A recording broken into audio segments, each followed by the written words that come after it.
दोस्तों, मेरे अजीजों साथियों, मजलिस इत्तेहाद मुस्लिमीन एक मुसलमानों की जमात है और मजलिस इत्तेहाद मुस्लिमीन का साथ देना चाहिए। मजलिस इत्तेहाद मुस्लिमीन को कामयाबी करना चाहिए और मैं गुजारिश करना चाहता हूँ महाराष्ट्र के लोगों से, मजलिस इत्तेहाद मुस्लिमीन के उम्मीदवार को जिताइए, मजलिस इत्तेहाद मुस्लिमीन को कामयाबी कीजिए और मजलिस इत्तेहाद मुस्लिमीन एक फिरका परस्त को मिटा देंगी। ये जो बम्बई पे शिवसेना का राज चल रहा है, ये शिवसेना को मिटा देंगी मजलिस इत्तेहाद मुस्लिमीन। ये मजलिस इत्तेहाद मुस्लिमीन है, किसी के बाप की जागीर नहीं है जो चाहे वो करने के लिए। अरे मजलिस को मिटाने की बात कर रही है ये आरएसएस, बीजेपी हो, शिवसेना हो, बजरंग दल हो, समाजवादी पार्टी हो, ये फिरका परस्त कांग्रेस हो, ये बीजेपी पार्टी हो, ये मिटाने की बात कर रहे हैं मजलिस इत्तेहाद मुस्लिमीन को। अरे तुम क्या मिटाओगे? तुम मिट जाओगे अगर मजलिस इत्तेहाद मुस्लिमीन के नाम क्या है तो। अरे ये मुसलमानों के हक की आवाज है, अरे मजलूमों की आवाज है, ये मुसलमानों की एक जज्बात है। अगर मुसलमान अगर जी रहा है हिंदुस्तान में तो अगर नाम ले रहा है तो मजलिस इत्तेहाद मुस्लिमीन है, एक हक की आवाज है। मजलिस इत्तेहाद मुस्लिमीन का साथ देना चाहिए। हैदराबाद में देखिए, ये मोहन भागवत सिंह आके ये कहता है, अरे मजलिस इत्तेहाद मुस्लिमीन को मिटाने की बात करता है। अरे आरएसएस की चड्डी, मैं तुझसे कहना चाहता हूँ मोहन भागवत सिंह, तू कुछ नहीं बिगाड़ सकता है। यहाँ बैरिस्टर असदुद्दीन अवैसी साहब का राज चलता है, ना तुम्हारे बाप का राज नहीं चलता है। आज ये बीजेपी की बहुत धूम मची है तेलंगाना में। बीजेपी सोच रही है 4 महीने सीधा ला लिया, उसके बाद में हम और सीधा लाएंगे यहाँ से तेलंगाना में। अरे तुम याद रखो, तुम ना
नहीं चलने देगा।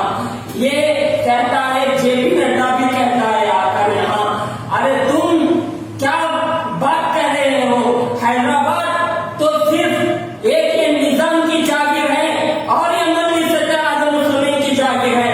अगर तुम यहाँ अगर कुछ करोगे तो हमारे सदर बैरिस्टर असदुद्दीन अवैसी साहब खामोश कभी नहीं बैठेंगे। अगर यहाँ के मुसलमानों को धक्का लगाएंगे तो भी खामोश नहीं बैठेंगे। अगर कहीं पर भी मुसलमानों की नाइंसाफी होगी तो मजलिस इत्तेहाद मुस्लिमीन खामोश नहीं बैठेगी। अब GHMC इलेक्शन है हैदराबाद में अभी आने वाला है और मैं कहना चाहता हूँ मजलिस इत्तेहाद मुस्लिमीन को कामयाबी दीजिए और अपने हक में वोट दीजिए मजलिस इत्तेहाद मुस्लिमीन को, और मजलिस इत्तेहाद मुस्लिमीन का डिप्टी मेयर लाओ और मजलिस इत्तेहाद मुस्लिमीन का बड़ा भी मेयर लाओ और मजलिस इत्तेहाद मुस्लिमीन के पूरे ऐसे सीधा लाओ। बता दो ये नरेंद्र मोदी को, अरे मजलिस को चाहने वालों मैं तुमसे कहना चाहता हूँ, अरे मजलिस के दीवानों मैं तुमसे कहना चाहता हूँ, मजलिस में आइए और जान बजाइए और हमारे जो बैरिस्टर असदुद्दीन अवैसी रुकने पार्लियामेंट है उनके हाथ मजबूत करना चाहिए और हमारे शेर ढक्कन हबीब मिल्लत अकबरुद्दीन साहब के हाथ मजबूत करना चाहिए और सैयद अहमद पाशा कादरी साहब से भी मिलकर और मजलिस को आगे बढ़ाना चाहिए। और मैं कहना चाहता हूँ अगर कोई बात करना है तो दारुसलाम आइए, मजलिस इत्तेहाद मुस्लिमीन करेगी तुमसे। अरे इंसाफ की आवाज वही है मजलिस इत्तेहाद मुस्लिमीन, आज नाकामयाब करने की बात कर रही है। ये जो शिवसेना है उदयराज ठाकरे, ये बाल ठाकरे तो मर चुका है लेकिन इसके बेटे के एक ही मिटाने की बात कर रहे हैं। अरे उदयराज ठाकरे तुम्हारे ना कईयों ठाकरे आते गए, ये याद रख लो तुम्हारी बम्बई में चलने वाली नहीं है, तुम बीजेपी से भी मिले हुए, अरे तुम हमारा कुछ नहीं बात बिगाड़ सकते हो। सिर्फ मजलिस इत्तेहाद मुस्लिमीन महाराष्ट्र में पूरे जितने भी सीट खड़ा करी पूरे उम्मीदवार को जिताएंगे मजलिस इत्तेहाद मुस्लिमीन और ये मजलिस इत्तेहाद मुस्लिमीन कामयाब होगी। अरे आप मजलिस कामयाब हो रही है तो वो किसकी बदौलत है? हुजूर नबी करीम मोहम्मद सल्लल्लाहु अलैहि वसल्लम की बदौलत है। अगर कामयाब हो रही तो अल्लाह ताला की बदौलत है, औलिया इकराम की बदौलत है। अरे ये हिंदुस्तान किसका है? ये ख्वाजा फरीद नवाज रहमतुल्लाह अलैह का है। अरे तुम हिंदुस्तान से जाने की बात कर रहे हैं, हम हिंदुस्तान से मिटाने की बात कर रहे हैं। अरे हम क्यों जाएंगे? अरे हम यहाँ पैदा हुए, हम यहाँ दफन होने वाले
यही बैरिस्टर असदुद्दीन अहमद तुम्हारे मुंह पे जूता मारे ना। अरे तुम ये बात कह रहे थे, अरे हैदराबाद तुम्हारे बाप की जागीर नहीं है। अगर हैदराबाद गोल सिटी मजलिस इत्तेहाद मुस्लिमीन की है और हर तरफ मजलिस इत्तेहाद मुस्लिमीन का चीफ मिनिस्टर होगा, हर तरफ मजलिस इत्तेहाद मुस्लिमीन की धूम मचेगी, हर तरफ मजलिस इत्तेहाद मुस्लिमीन जाते रहेगी। तुम जितना रोकोगे हमको रोक नहीं सकते, तुम जितना मिटाओगे हमको मिटा नहीं सकते। तुम थक जाओगे, तुम मिट जाओगे, तुम्हारी आने वाली नस्लें भी मिट जाएगी, लेकिन मजलिस इत्तेहाद मुस्लिमीन नहीं मिट सकती है। अरे ऐवान असेंबली में देखिए, किसी डर या खौफ से भी मजलिस इत्तेहाद मुस्लिमीन नहीं लड़ती। यही नरेंद्र मोदी सामने बैठता है प्राइम मिनिस्टर, लेकिन असदुद्दीन अहमद अपनी हक की बात कहते हैं, हक की बात कहने से कभी पीछे नहीं होते हैं। और सैयद अहमद पाशा कादरी साहब अपनी असेंबली में आवाज उठाते हैं, अकबरुद्दीन साहब उठाते हैं, मौलम खान साहब उठाते हैं, अहमद दलाला साहब उठाते हैं और जाफर हुसैन मेहरा साहब उठाते हैं। ये लोग मजलिस इत्तेहाद मुस्लिमीन इतनी प्यारी जमात है। सबसे कहना चाहता हूँ मेरे दोस्तों, मेरे अजीजों, मेरे साथियों, जहां कहीं भी मेरी आवाज अगर पहुंच रही है तो मैं उनसे यही गुजारिश करना चाहता हूँ, जहां कहीं भी ये मेरी आवाज पहुंच रही है तो मेरी उनसे ये गुजारिश है, मजलिस का साथ दीजिए और मजलिस इत्तेहाद मुस्लिमीन को वोट दीजिए। जैनाबाद हो, कहीं पर भी पूरे तेलंगाना में मजलिस की धूम मचना चाहिए, वैसा करना चाहिए। हर तरफ मजलिस मजलिस मजलिस मजलिस, एक ही झंडा रहना चाहिए, वो है मजलिस इत्तेहाद मुस्लिमीन, बल्कि किसी पार्टी का नहीं रहना चाहिए। मैं तुमसे बार बार यही गुजारिश करता हूँ कि अगर किसी की सूरत अगर देख के देना है तुम्हें वोट, तो मजलिस इत्तेहाद मुस्लिमीन के सदर बैरिस्टर असदुद्दीन अहमद की सूरत देखकर तुम वोट का बटन दबाना, ईवीएम में जाके और मजलिस को कामयाबी देना। और अकबरुद्दीन साहब की सूरत देखकर आप वोट देना और अहमद पाशा कादरी साहब की सूरत देखकर आप वोट देना।